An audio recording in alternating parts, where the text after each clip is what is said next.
Bonjour, nous sommes les gentilshommes autour de cette table. Salut Connie. Salut Pascal, salut Dan. Salut les gars, comment ça va ? Eh bien, ça va très bien. Bienvenue dans ce nouvel épisode du podcast qui s'intéresse aux relations entre les hommes et les femmes. Donc, à chaque numéro, on invite une copine, une femme, pour lui poser tout haut les questions qu'on se pose tout bas d'habitude entre nous, entre hommes.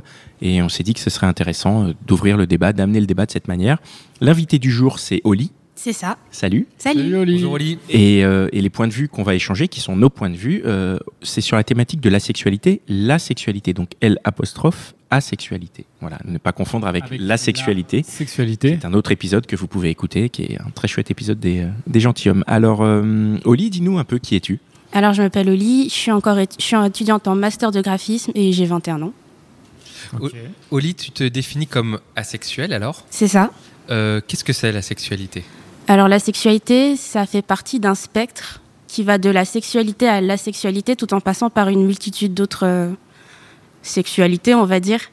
Et moi, je me définis sur vraiment le bout extrême de ce spectre où la sexualité se traduit en quelque sorte en l'absence totale d'attirance sexuelle pour qui que ce soit.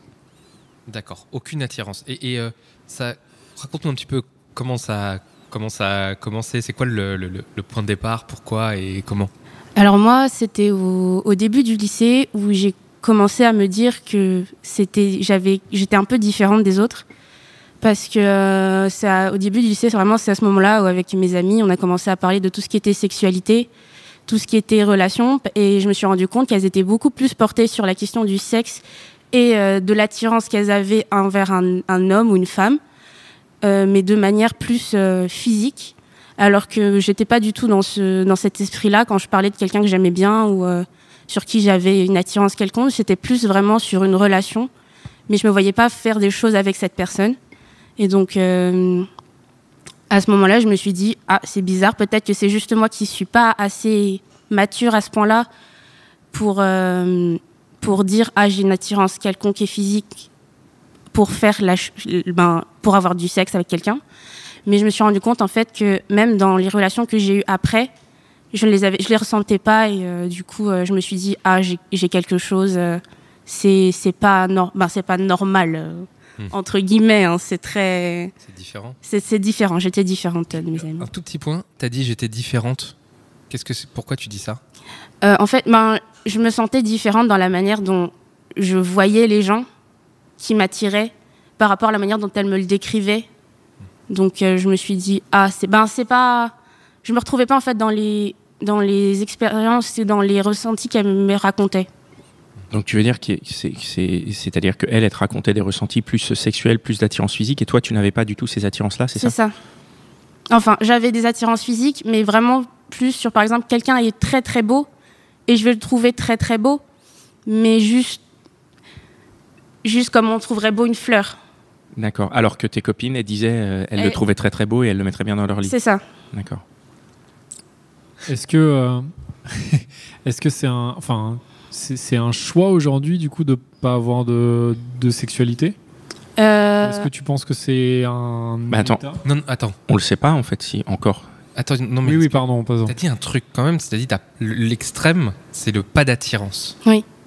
Mais pas avoir d'attirance, voilà, c'est vrai. Là, C'est vrai de pas avoir d'attirance. C'est vrai que j'ai fait j'ai mal posé ma question. Voilà. Est-ce que c'est un choix de pas avoir d'attirance ou est-ce que c'est juste comme ça ? Non, c'est pas un choix parce que en soi, ça m'aurait vraiment facilité les choses si j'avais eu de l'attirance vraiment sexuelle pour un de mes copains, par exemple. Ça aurait facilité des choses dans ma relation et franchement, pendant un très très long moment, je l'ai très mal vécu en fait. Ouais. Dans mes relations et ça a vraiment empiété sur ces relations, donc franchement c'est pas un choix vraiment. Comment ça tu l'as mal vécu, c'est-à-dire ? Qu'est-ce qui s'est passé ? En fait, j'ai eu 3 relations en quelque sorte, et la première c'est à ce moment-là que j'ai vraiment découvert que j'étais asexuelle, ce qui en soi est vraiment une mauvaise chose pour l'autre personne aussi. Ouais. Et en fait ça me dégoûtait. Ça te dégoûtait ? Ça me dégoûtait en fait de l'imaginer. Alors dès qu'il essayait quelque chose, je lui disais non, c'est pas possible parce que je te vois pas comme ça. Et souvent dans les relations, jusqu'à ma dernière relation, c'était quelque chose de bloquant. Donc c'est-à-dire que vous vous retrouvez dans une relation intime, donc avec vous vous embrassez, tout ça, ça allait? Ça allait. Et après, donc quand il faut aller plus loin, donc quand on passe aux caresses ou des choses comme ça, là il y avait des blocages? Là, ou il y avait... me bloquait, et même si parfois je me forçais pour lui faire plaisir, ça, je pouvais pas aller plus. C'était physiquement en fait que ça me stoppait. Et il le voyait très bien en fait. Est-ce que c'est pas le propre de l'apprentissage de la sexualité justement? Si, mais après, encore une fois, je n'avais pas d'attirance vraiment physique. J'étais très très bien avec cette personne, mais c'était vraiment sur le plan platonique et vraiment au niveau des... Mais est-ce que c'est justement parce que tu n'as pas eu d'attirance physique pour cette personne? Tu as déjà eu de l'attirance physique pour une personne? Oui, j'ai déjà eu de l'attirance physique, mais pas sexuelle. C'est quoi la différence? En fait, une attirance physique, c'est si on trouve quelqu'un de... Par exemple, une photo, on peut trouver ça très très beau. Une personne sur une photo, on peut la trouver très très belle de manière générale, objective.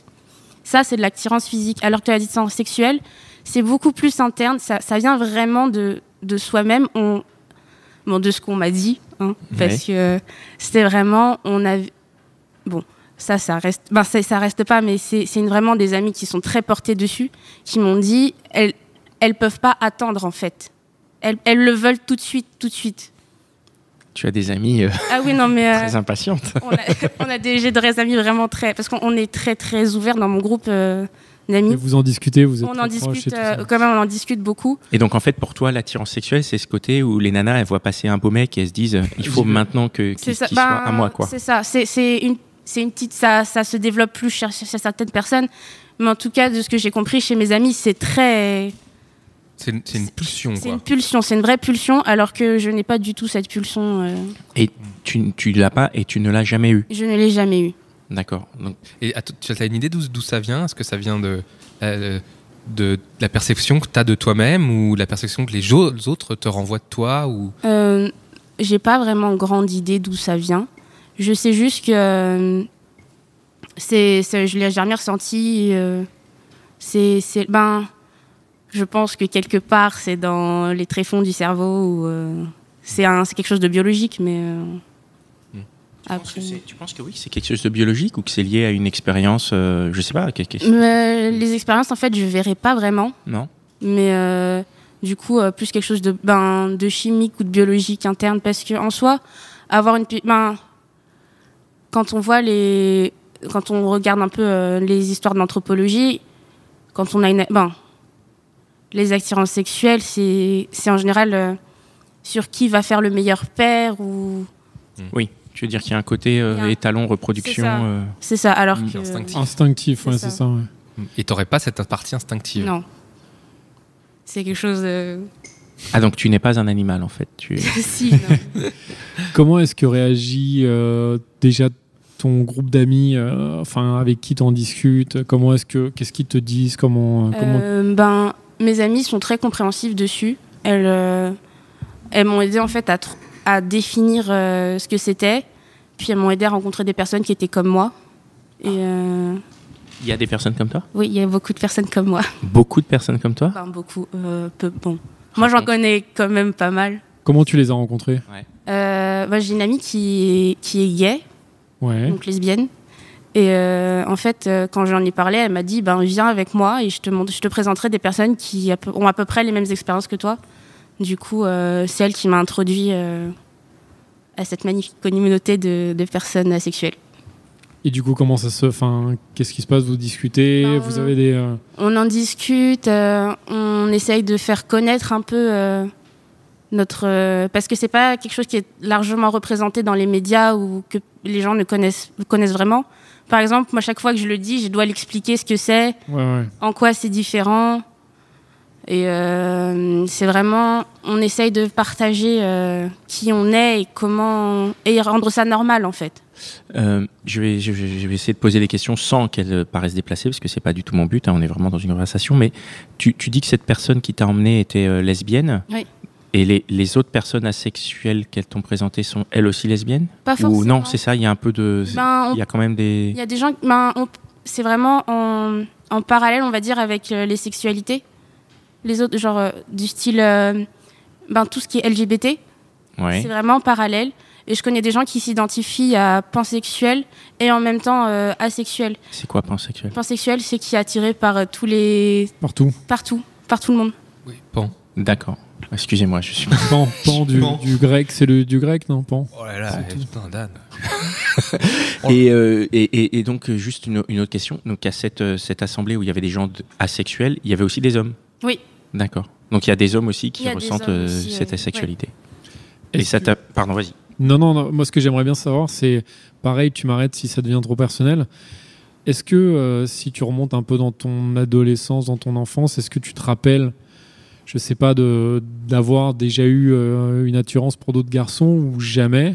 Non, Et est-ce que justement, du coup, ou alors justement, il y a eu un moment où tu t'es dit, en fait, ouais, je sais pas, parce que j'imagine que quand on est adolescent, bah, il y en a certains, tu vois, ils ont leurs amoureux, leurs amoureuses, on se tient la main. C'est pas de la sexualité, mais c'est une sorte de, finalement, un peu de, il y a quelque chose de mystérieux par rapport au sexe opposé ou alors au même sexe. Enfin, en tout cas, ces personnes qui nous attirent un peu en même temps, on a peur. Toi, t'avais pas du tout ça? Non, j'ai très longtemps eu beaucoup d'amis garçons. Ouais. Du coup, mais je les voyais vraiment comme des frères. Tu les voyais comme des copains, quoi. C'est ça, Enfin, comme des des camarades. C'est ça. Puis mes parents, de manière générale, m'ont jamais dit c'est ton amoureux ou ils m'ont vraiment mis dans un contexte. Les garçons peuvent être tes amis. Si t'es très proche avec quelqu'un, c'est pas forcément ton amoureux. Du coup. Mais ce qui est vrai. Oui. Enfin, je veux dire, c'est pas forcément. Non, c'est sûr. Mais ce que je veux dire par là, c'est que souvent, moi je vois ça avec mes neveux et mes nièces, souvent quand ils ramènent un copain du sexe opposé, c'est souvent c'est ton amoureuse et tout ça. Et mes parents m'ont pas du tout. Ouais, c'était pas du tout ça. Non, c'est ça. Et du coup, j'ai vu très très tard les garçons comme des personnes avec qui je peux avoir des relations autres qu'amicales. Des potentiels partenaires. Ouais. Et du coup. Je me souviens pas vraiment avoir avant l'adolescence vraiment où on m'a dit on m'a pas dit mais on m'a fait tu vois tu pourrais être en relation avec ces personnes-là où je me suis dit c'est vrai, il y a aussi mon papa et ma maman, c'est un couple. Ouais, bah oui, c'est vrai en fait, à quel moment en fait tu t'es dit tiens, mes parents c'est un couple, est-ce que j'ai envie ou j'ai pas envie de c'était de faire pareil quoi. Oui, c'est ça, c'était vraiment à l'adolescence où on découvre un peu tout ce qui est romantique et tout ce qui est romance et tout ça. Du coup, je me suis dit, c'est vrai, je pourrais me mettre en couple avec des gens. Et j'ai recommencé à regarder les garçons de manière, je pourrais être avec cette personne, à chercher plus en fait que de l'amitié, sans vraiment... Et il y a aussi l'imaginaire qui est porté par les films. J'imagine, quand t'es petite, tu regardes, je sais pas moi, Titanic ou les films romantiques. Ça, t'as dû les voir, non? T'as dû te dire à un moment... Même si la sexualité en soi n'est pas représentée dans les films, mais elle est un peu sous-entendue.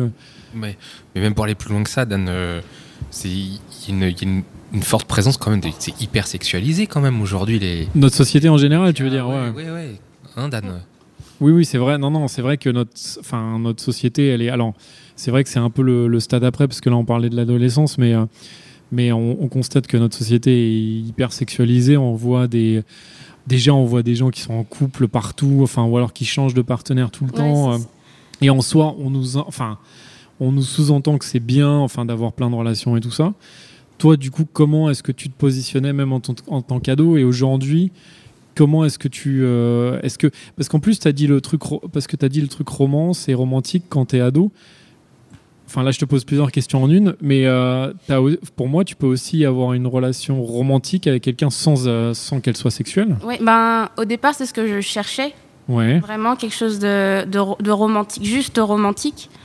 Mais en fait, j'ai très vite compris que romantique, ça allait souvent mener à avoir des relations très, très intimes avec des personnes. Forcément des relations sexuelles? C'est pas obligé? Pas obligatoirement, mais quand on est adolescent, c'est quand même une étape que beaucoup de personnes attendent. Oui, parce que je comprends pas comment ça, c'est pas obligé. C'est pas obligé. Tu as des gens quand même qui... t'as des gens qui couchent pas ensemble. Donc ils sont pas ensemble. Ah, tu veux dire... Ça vient. Non, mais qui sont ensemble, qui s'écrivent des lettres, qui sont amoureux. En 2018, ils écrivent des lettres. Mais bien sûr. non, mais tu es très romantique, Dan. Je suis admiratif.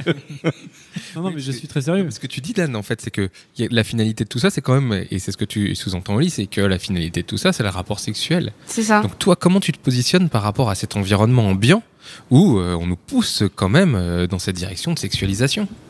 Quand j'étais quand je l'ai vraiment découvert, donc au lycée, j'ai vraiment mal vécu, en fait, de pas le ressentir.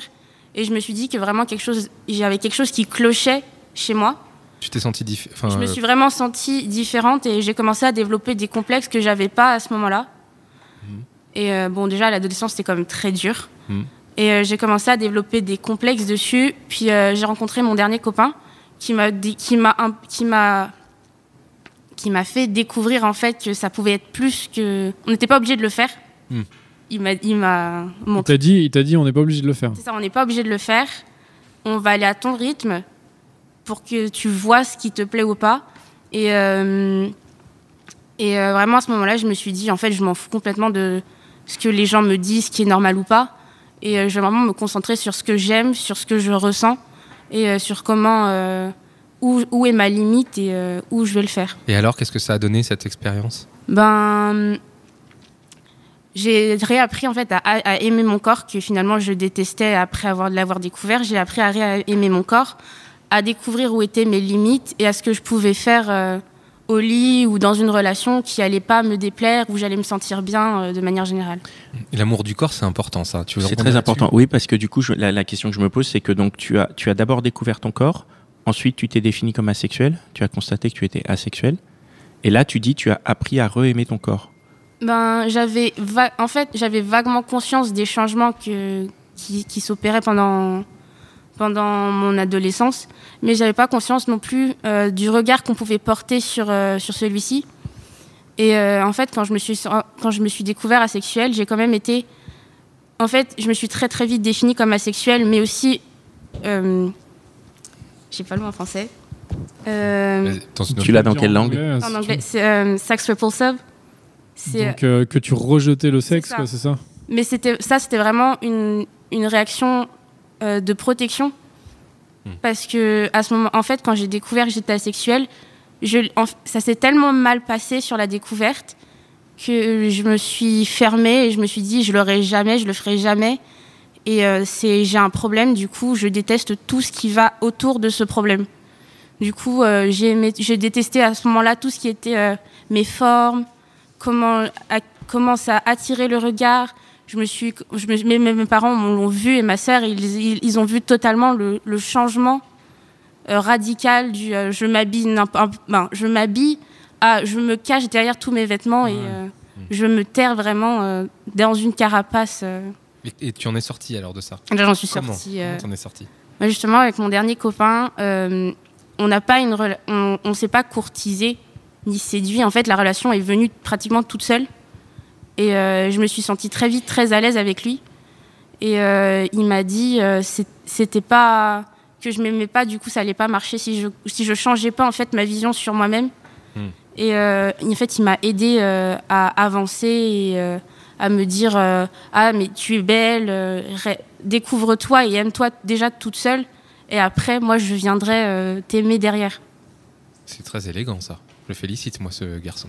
Et du coup, c'est clair, ouais. Par rapport à ton absence de désir sexuel, est-ce que ça joue dessus ou est-ce que du coup c'est même plus une question? Enfin, je reviens dessus non pas pour appuyer dessus, mais c'est juste parce que c'est le sujet. Donc du coup, maintenant que tu es dans cette démarche où tu redécouvres et tu apprécies ton corps et tu es dans une personne qui te respecte et qui t'accompagne plutôt que de te forcer, quel est ton rapport à la sexualité et à la sexualité?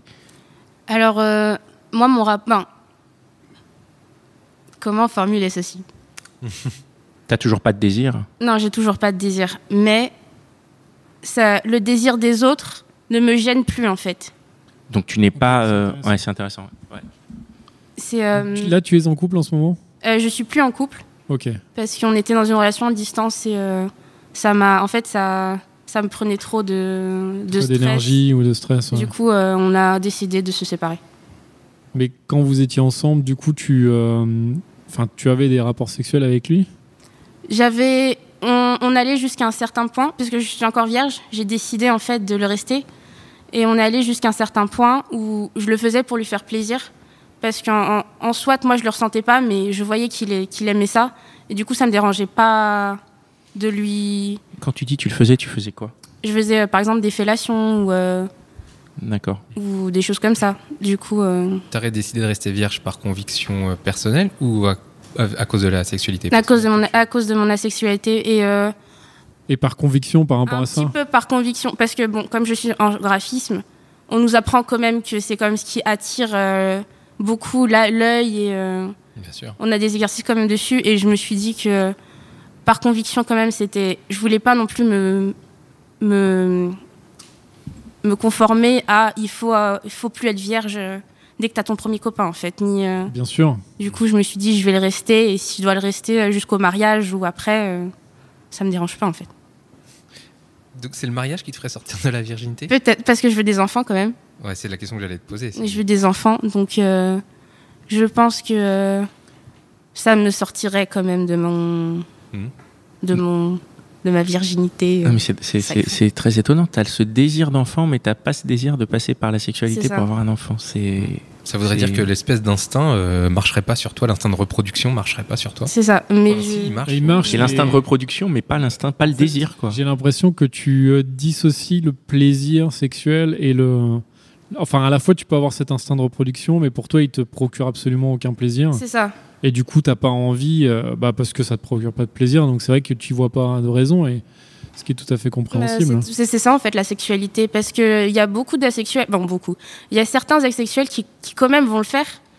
Parce qu'ils se disent pourquoi pour se dire, moi, je suis un peu comme tout le monde, peut-être ça, aussi, ça les rassure. En soi, par exemple, avoir un orgasme, ça, dans le cerveau, par exemple, ça déstresse. Ouais. On a une vague de plaisir qui prend sur son corps.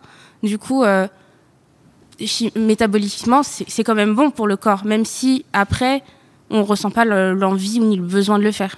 Et toi, tu as déjà eu? Toi, tu as... voilà, en l'occurrence, tu peux avoir un orgasme sans avoir une relation sexuelle. T'as déjà ressenti un plaisir Pas un plaisir, mais du déstress. Ouais. Vraiment se relaxer. Même ça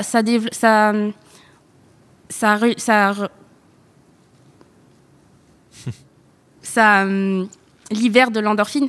Ouais. Qui va vraiment tout calmer. Et plus, par exemple, moi, en période de stress, c'est à ce moment-là que j'en ai besoin pour me calmer parce que c'est ce qui marche, quoi.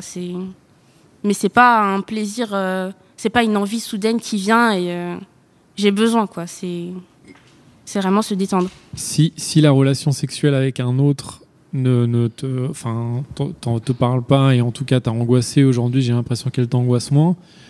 Et aujourd'hui, comme tu disais, t'as un rapport au corps qui a changé. Est-ce que t'as déjà envisagé la masturbation ou c'est quelque chose qui te parle pas ou... Oui. Après, c'est vraiment un mécanisme anti-stress. C'est pas quelque chose...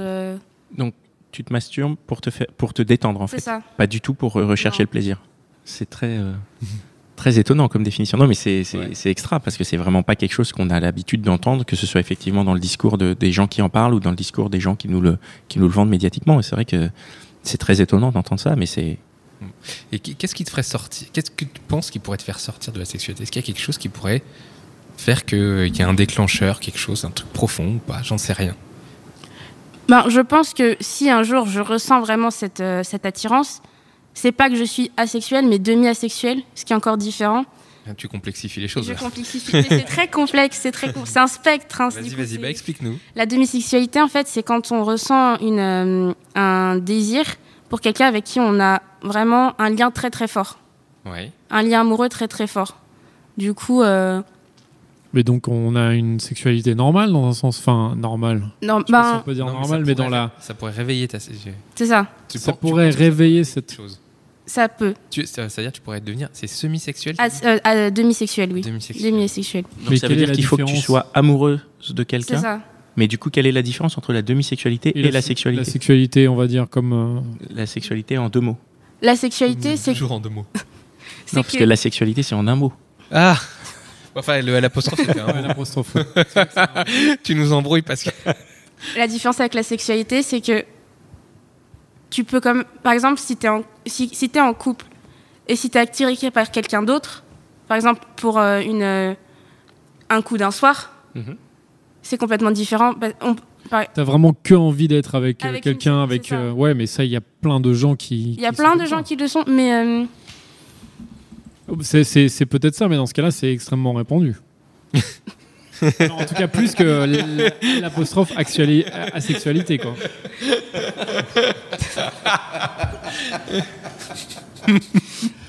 c'est compliqué. Non, parce que moi j'ai des amies qui sont déjà tombées amoureuses d'un gars, genre un coup de foudre, Ouais. mais elles l'ont fait tout de suite.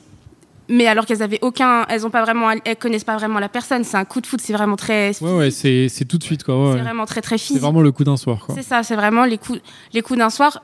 Il y a beaucoup de gens qui peuvent les faire.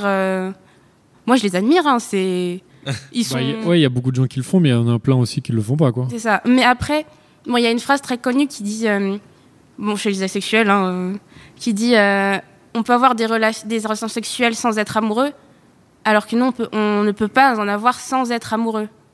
C'est D'accord. Il faut obligatoirement être amoureux pour. ou avoir un lien très très très fort. Par exemple, je connais une fille qui, elle n'était pas amoureuse elle l'a fait avec son meilleur ami parce qu'elle voulait essayer. Et elle le sentait, cette attirance envers lui, parce qu'ils avaient un lien très très fort. Et elle Un savait. lien amical. Plus qu'amical, quoi. Ouais, c'est ça, plus. C'est de l'amour, mais dans le sens profond. C'est ça. Elle était comme on asexuelle. aime, Elle était asexuelle, Ouais, oui. D'accord. Sinon, ça n'a. Oui, sinon ça marche. C'est pour ça. Et finalement, elle a passé outre cette asexualité Avec avec cette personne-là. Et est-ce que la question, c'est est-ce qu'elle a trouvé du plaisir? Parce que peut-être qu'elle l'a fait aussi juste parce qu'elle était bien avec cette personne, mais il y a toujours cette notion de plaisir, j'ai l'impression, qui est quand même. Elle, de ce qu'elle m'a dit, elle a quand même. Elle m'a dit qu'elle avait ressenti du plaisir, mais après, c'était. Bon, c'était beaucoup trop pour elle, et elle ne sait pas si elle recommencerait. C'était une expérience un C'est peu ça. forte, quoi. Trop Ouais. intense. Ouais, c'est ça. Mince. Et toi, là, actuellement, t'as trouvé quelqu'un Non, T'as quelqu'un en vue avec qui ça pourrait... Non, je Non. suis libre. T'as pas, Comme l'air. t'as pas peur qu'un jour la tendance naturellement s'inverse et qu'un jour il y ait un homme qui réveille ton corps et te transforme en chaudasse? Alors ça, j'aimerais voir. C'est J'aimerais. bien dit, ça, Pascal. Ce serait très étrange, je pense. Parce que je me suis quand même construite après en tant que femme autour Ouais. de ça. Ouais, d'accord. Et, Donc ça te définit profondément cette Ah, asexualité. Ça a fait partie de moi et de la manière dont j'interagis un petit peu avec les autres. Et, C'est quelque chose dont tu parles beaucoup? oui, quand même. Comment ça réagit en face quand tu en parles? C'est souvent de l'étonnement. Ouais. Et des questions très très indiscrètes à qui on ne poserait pas, je pense. Genre les questions que j'ai comme posées. Voilà, c'est ça. C'est Celle ça. qu'on te pose, là. Mais par exemple, en soirée, quand on me dit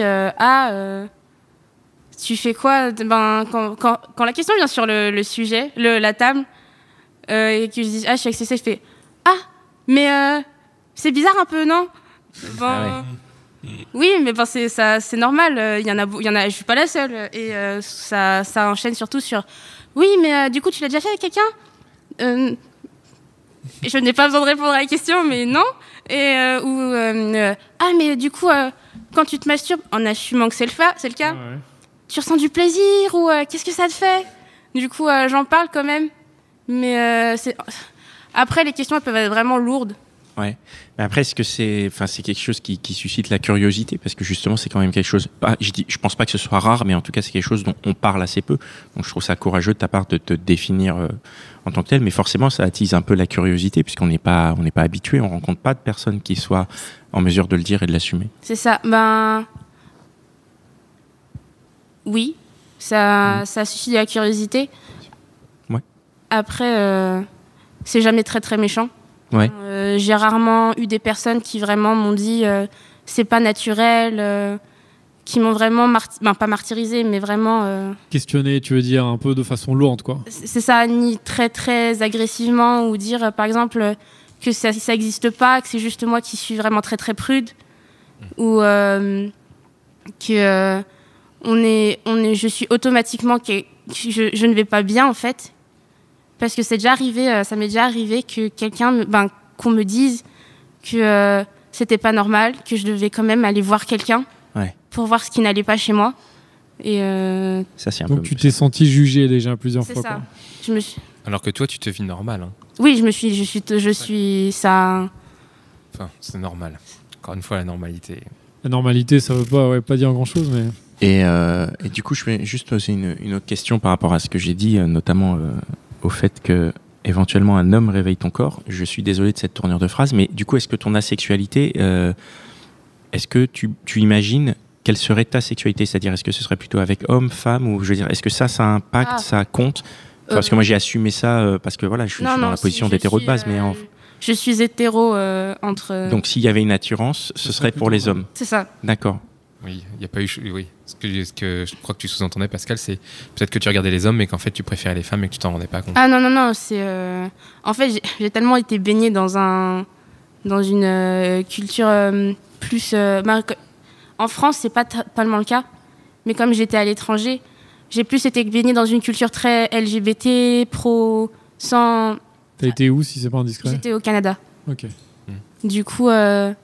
C'était très ouvert. Mes parents, pareil, ils sont très, très ouverts. J'ai toujours été baignée dans une culture d'acceptance où c'est pas...